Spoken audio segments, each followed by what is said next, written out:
Bonjour, le tutoriel du jour traite aujourd'hui des bibliothèques de symboles. Donc, nous allons pour cela utiliser un G306 de Shared Lion, récupérer donc les symboles donc à partir donc de la primitive bibliothèque de symboles donc qui s'appelle Factory Symbol. Donc, il dispose de 4000 symboles. Donc, utilisation donc de la primitive pour faire afficher divers types de symboles.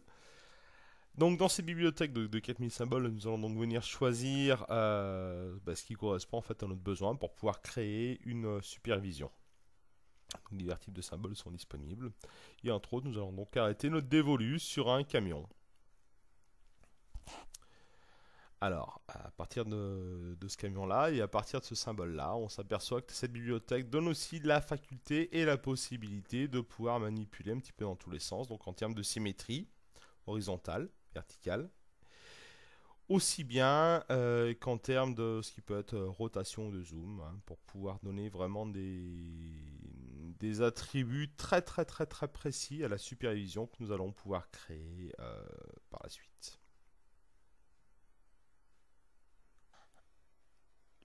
L'onglet mouvement va nous montrer qu'en fait, on n'a aucune zone de déplacement qui est prévue, mais on reviendra un petit peu plus loin sur cet onglet. Nous allons donc créer maintenant la zone de déplacement du mobile en utilisant donc les poignées. Ces poignées permettent de redimensionner en fait l'élément à déplacer d'une manière à ne pas avoir complètement déformé par l'action précédente. Donc un petit bout de poignée qui vient transformer la souris en double flèche. Voilà. Donc le symbole maintenant va se déplacer sur toute la ligne rouge qu'on vient de voir au préalable. Pour pouvoir faire un test, nous allons donc venir créer maintenant une variable d'animation. Cette variable, nous allons donc créer une formule. Nous reviendrons dans un autre tutoriel sur les différents types de variables et utiliser en fait une variable qui va s'incrémenter automatiquement entre 0 et 100. On va donc aussi venir borner cette variable pour faire quelque chose de très propre, hein, et on va faire afficher seulement 3 chiffres à l'écran, puisqu'on va faire afficher en même temps cette variable. L'action suivante va consister donc à venir poser donc cette variable à l'écran pour se rendre compte en fait du déroulement et du bon fonctionnement de la variable, et de venir affecter maintenant la variable en fait au déplacement de l'objet. Donc à partir de l'onglet mouvement, on vient donc sélectionner la variable et l'étendue donc du déplacement entre 0 et 100%. Donc 0 correspondra à ce qui est complètement à gauche et 100% ce qui est complètement à droite, hein, au niveau donc du trait rouge du graphique qui est à l'écran. On va faire quelques essais pour s'apercevoir du bon fonctionnement 0 à 100%. Maintenant, mise en place de mouvements sur deux axes pour avoir un déplacement en X et en Y. Donc pour pouvoir mettre en place cette solution-là, la première opération donc, que nous allons faire est donc de venir déclarer une seconde variable en face de déplacement. On va l'appeler donc dply. Okay, on va toujours la limiter de 0 à 100 et on va venir la positionner pour l'animer. Exactement comme on l'a fait pour la première variable, on vient prendre une poignée pour pouvoir redimensionner en fait notre mobile. Et on va aller sur mouvement pour lui donner sur l'axe en fait vertical, sur l'axe Y, les coordonnées en fait de la variable qui va venir faire l'animation en Y.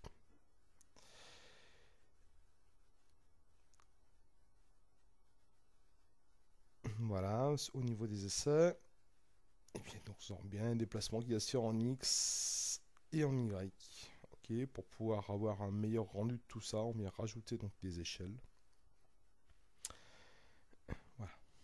Ok, donc on se rend bien compte qu'on a bien un déplacement en X et Y de nos mobiles. La prochaine opération, on va consister à la mise en place de rotation au niveau de graphique. Alors, la mise en rotation au niveau de graphique est très très simple. C'est en fait de choisir deux graphiques qui sont des types complémentaires dans la bibliothèque graphique et de choisir deux éléments. Voilà. Et d'animer soit un élément, soit un autre. D'accord? En fait, c'est un principe de dessin animé. J'affiche l'un, puis j'affiche l'autre.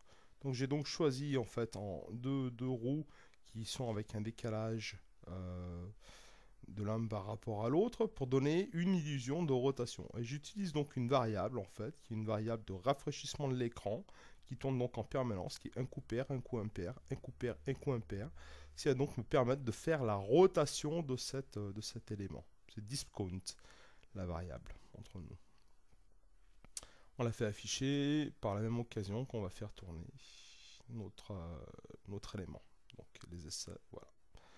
On se rend bien compte maintenant qu'on a un élément qui tourne. Ok, label qui s'incrémente, donc qui correspond en fait au discount.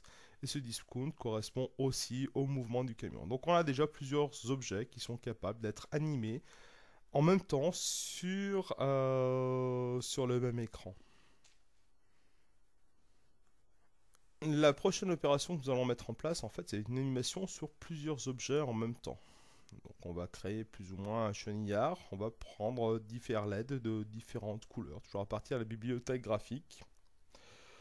Donc on va prendre cette 6 LED.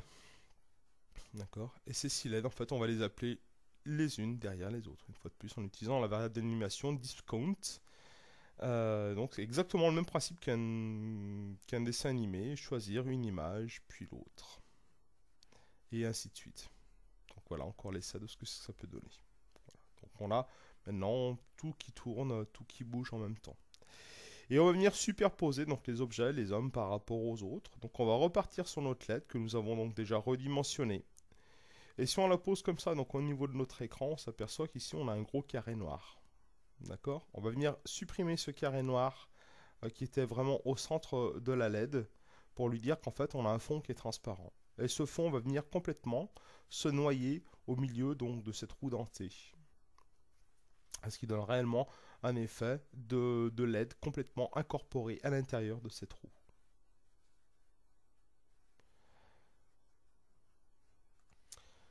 Donc en résumé, voici les différentes étapes. Première étape, venir récupérer le factory symbol à l'intérieur de l'interface utilisateur en utilisant la primitive. Positionner le camion et le mettre sur l'écran. Étape 3, déterminer la surface de déplacement du camion à l'aide des poignées. Malheureusement, ça vient déformer notre camion. Pour le remettre dans un état tout à fait convenable, récupérer les poignées avec la double flèche, les poignées de redimensionnement. Étape 5, venir assigner au symbole sa variable de déplacement.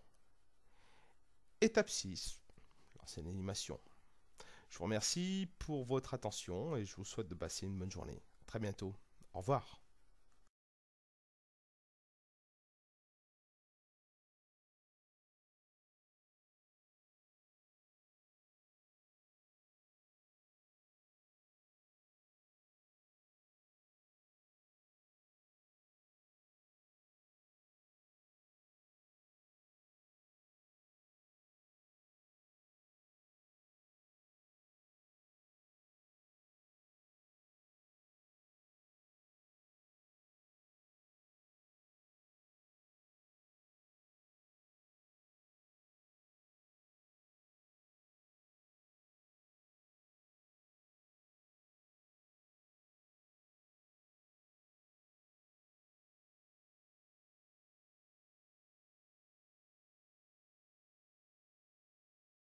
Merci pour votre attention et à très bientôt pour un nouveau tutoriel.